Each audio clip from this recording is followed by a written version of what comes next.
ونصلي ونسلم على رسوله الكريم وعلى آله وصحبه أجمعين. بسم الله الرحمن الرحيم. There's a short mental exercise we should do today that will help us understand the rest of the hadith and the topics, inshallah. So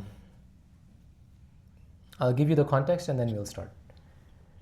So as human beings, we just have a biological cycle, the way we work. We call it the circadian rhythm. It's connected to the solar cycle. Yani when the sun comes up, sun goes down, we have different things that happen in our biology.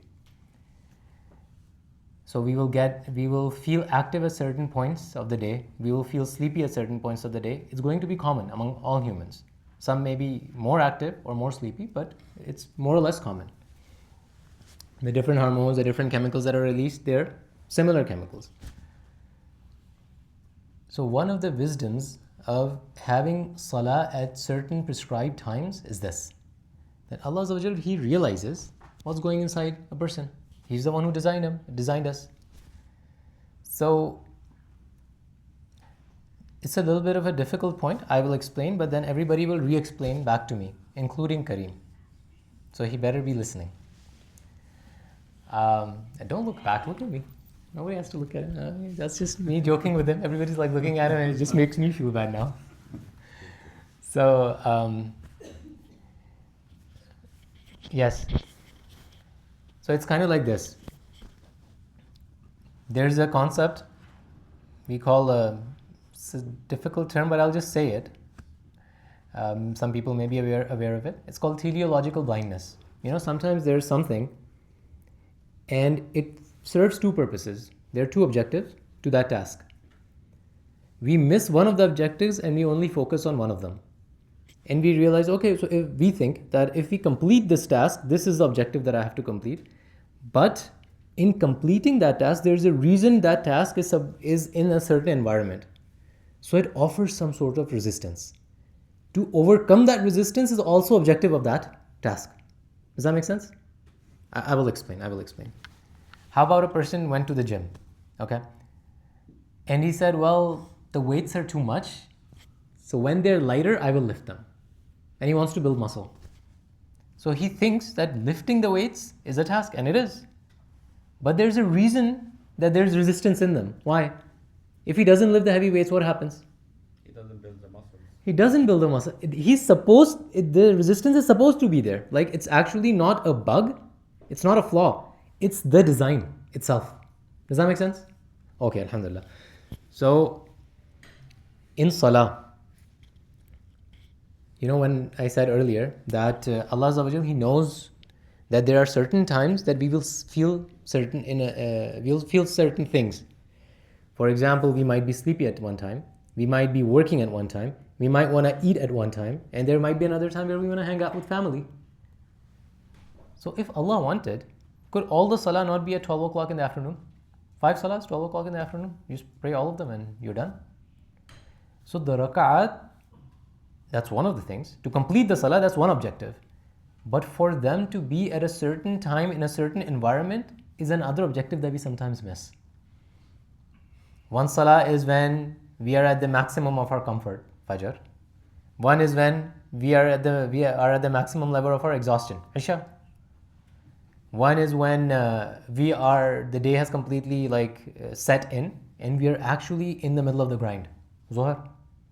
One is when the grind is about to end up and we have to hit the deadlines because we have to wrap up. Because if we don't wrap up right now, there might be many things that are dependent on wrapping it up properly. That's Asr. And then one is when we actually are done and we hang out with the family. We actually get to the family and we take care of our chores at home. That's Maghrib. So there's a reason they're actually positioned that way. They're mapped in a certain design for a reason.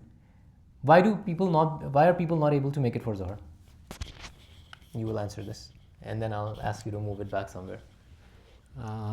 Usually, why are people not able to make it? Usually, mostly when we're when workplace, we're in the most busiest time, I guess. There is a lunch hour, I guess, but it's still the most busy time, I would say. Is that? Gotcha. It's like work. So it's work-related issues, right? You can say that? Okay, yes. Perfect. So Why are people not able to usually make it for Asr? Maybe they are just planning to go back home. Some other schedule are there. Okay, They thought perfect. that's the priority, so Perfect. they just forgot to do that. Just move it back to one of the good-looking people in the back. What about Maghrib? Why are people usually not able to make it for Maghrib? Usually. Obviously, there are exceptions. Maybe they're like having dinner at home, resting from the long day. Perfect. Okay. And you can move it to the right-hand side somewhere. Your person of your, you give it to them somewhere over them. These are just nice, innocent people. They come every day. What about Aisha? Why are people not able to make it for Aisha sometimes? Because they like had dinner and like they couldn't finish their dinner before. Fair enough. Isha. Okay, they were having that. What is that thing called when you eat and you get something? Food coma. Yeah. Okay. Perfect. Okay, and just move it to someone else as well for the Fajr. Why? What about Fajr? Why are people usually not able to make it for Fajr? Because it's the time where we are really sleepy, and most people do not want to get up from the sleep. Absolutely. So it's a common thing. You see this theme. It's not when we ask people or when especially with professionals, we are hanging out and we go, oh, dude, come for Isha. We have this halaq or something. He goes, yeah, but I just come back. I'm really exhausted by that time. Isha is really late. So when it gets early, I'll come.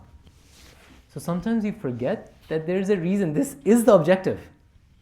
Does that make sense? Okay. So when we misattribute the constraint for a bug instead of the design, we make this mistake. So from now on, when we come to the salah or when we are having trouble making a salah, we have to understand that this is supposed to be there. This is why Allah Azza wa Jal has designed it. One of the wisdoms. There may be many more, but one of them is that. So now I will have you walk back, and so we can fulfill the promise. Could you please hand this to Kareem? I'm sorry, Kareem, I'm putting you on the spot, but it needs to be done because I already said it. Kareem, could you just summarize just the concept for us, if you can? You talked It's working.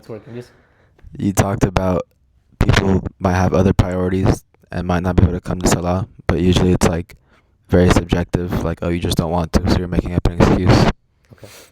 Can you tell us about, are there times when there is a task and it may have two objectives and we get one of them but we miss the other one completely? Can you give us an example, or can you just reiterate the concept? What do you Does mean? that make sense? No. Okay, how about the gym example? If a person went and tried to lift weights but said, I will lift them and they're not heavy, because heavy weights, who wants to lift heavy weights? Would that work? No. Why? Because in order to build muscle, you have to lift the heavier stuff. Resistance. That is the reason you're lifting them, right? Perfect. Jazakumullah khair. That's it. Okay. So, all right, inshallah. So we will move on and we will talk about Asr, Maghrib as well. And, Jazakumullah. Thank you. So I want us to keep this concept in mind as we move along. So, Jazakumullah khair. Oh, lastly, one thing that I've thought about, and I think we have to allocate one day of the week. I think Saturday would be the best. Now it's up to you guys. I'm thinking after Maghrib, right after Maghrib, we come for Maghrib and we stay, because when we are learning something, the process is not one way. If I just keep saying stuff, we cannot internalize it, we cannot learn it just by me talking. So there are some things that we have to do. For example, Salah. If we actually want to make it better, there are certain physical postures and things that we have to fix. So if we can just allocate one day of the week, Maghrib to Isha, we can do all of that. But I cannot do it right now, and the time is not there, and if I do, then it gets very inconvenient for people. So what do you guys think? Can this be done? Maghrib to Isha on Saturdays. Can we be at the mosque? Would that be a possibility? Obviously, there might be some sometimes we are not going to be able to make it, but most of the time, if we can do that, then we can start doing those things too. We can start fixing the salah, we can make it better. We talked about khudu, we talked about khushu, but how are we going to learn it if we don't implement it? So that is also one portion that we need to figure. So inshallah from next Saturday, so Maghrib to Isha, if I forget, please remind me. But inshallah I'll be here anyways. So next Saturday, Maghrib to Isha, we will focus on the practical part of religion, inshallah. Jazakumullah khair. Subhanallah wa bihamdihi.